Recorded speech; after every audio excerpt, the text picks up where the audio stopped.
ఏ రకంగా అయితే రాజధాని నాశనం చేశాడో అదేవిధంగా రివర్స్ టెండరింగ్ పేరుతో కాలయాపనలు చేసి 20లో పూర్తి చేస్తాం, 21లో పూర్తి అయిపోతుంది, 22లో పూర్తి అయిపోతుంది, 23 పూర్తి అయిపోతుంది, ఇంకేముంది అని చెప్పి అక్కడ ఒక పనికి మాలిన మంత్రుల్ని, ఒకడు ఆ అనిల్ కుమార్ యాదవ్, ఆ తర్వాత అంబటి రాంబాబు డయాఫ్రామ్ వాల్ని నాశనం చేసి పెట్టి, స్పిల్వే వర్క్స్లన్నీ నాశనం చేసి పెట్టి భ్రష్టు పట్టించేసి చివరికి ఆ ప్రాంతం మొత్తం కూడా ముంపులోకి గురయ్యే విధంగా, జిల్లాలు మునిగిపోయే విధంగా నాశనం చేశారు ఈ జగన్మోహన్ రెడ్డి ప్రభుత్వం. ఏంటి ముసుముసు నవ్వులతో ఈ జగన్మోహన్ రెడ్డి ప్రభుత్వం ఏం చేశారు? అక్కడ కేసీఆర్ 1 మీటర్ తగ్గించవయ్యా, 145 మీటర్లకు గాను 1 మీటర్ తగ్గించవయ్యా అంటే ఈయన ఏకంగా 4 మీటర్లు తగ్గించేశారు. అందుకనే పోలవరంలో మీ పార్టీ మునిగిపోయింది, అక్కడ కేసీఆర్ ప్రభుత్వం కాళేశ్వరంలో మునిగిపోయిందని చెప్పక తప్పదు.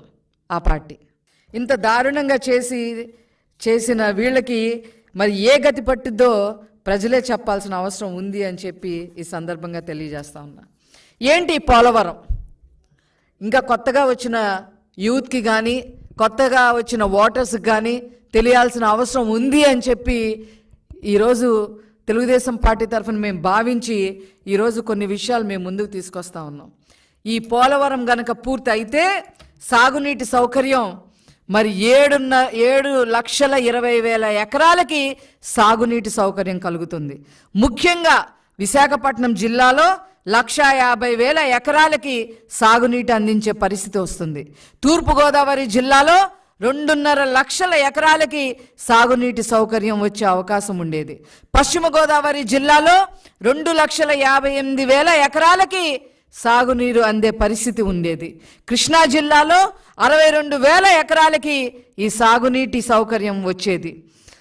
అదేవిధంగా ఆయకట్టు స్థిరీకరణ 23 లక్షల ఎకరాలకి ఆయకట్టు స్థిరీకరణ అయ్యేది. గోదావరి డెల్టాలో 10 లక్షల ఎకరాలు, కృష్ణా డెల్టాలో 13 లక్షల ఎకరాలు మరి అయ్యేది.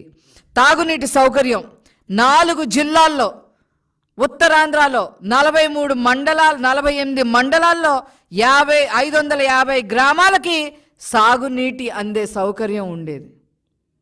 నేను ఉత్తరాంధ్రను తీర్చిదిద్దుతా, ఇరగదీస్తా, రాజధాని చేస్తా అని చెప్పి నువ్వు చేసింది ఏంటి అంటే ఈ జగన్మోహన్ రెడ్డి ప్యాలెస్ కట్టుకున్నాడు 500 కోట్ల రూపాయలతో. ఆ ప్యాలెస్లో చూసాం మేము, 1, 2, 3 అందే. ఒకటేమో ఆయనకి వాళ్ళ ఆవిడకంట, ఒకటేమో వాళ్ళిద్దరు పిల్లలకంట, ఒకటేమో ఒకళ్ళకి, ఇంకోళ్ళకేమో ఇంకొకటి. ఇదా మీరు చేసిన అభివృద్ధి ఉత్తరాంధ్రలో? ఇకపోతే ఇంకా వేరే ప్రయోజనాలు కూడా మీతో చెప్పదలుచుకున్నాము. కృష్ణా నదికి 80 టీఎంసీలు వాటర్ మళ్లింపు చేసినట్లయితే అవి సాగర ద్వారా శ్రీశైలానికి వెళితే రాయలసీమకు కూడా నీళ్ళు వచ్చేవి. అదేవిధంగా పోలవరం బ్యాక్ వాటర్స్తో ఖమ్మం, కృష్ణా, పశ్చిమ గోదావరి జిల్లాల్లో 2 లక్షల ఎకరాలకి సాగునీరు వచ్చేది. విశాఖ పారిశ్రామిక వాడగా ఎదిగేది, ఒక ఇండస్ట్రియలిస్ట్ ఏరియా కూడా ఎదిగేది.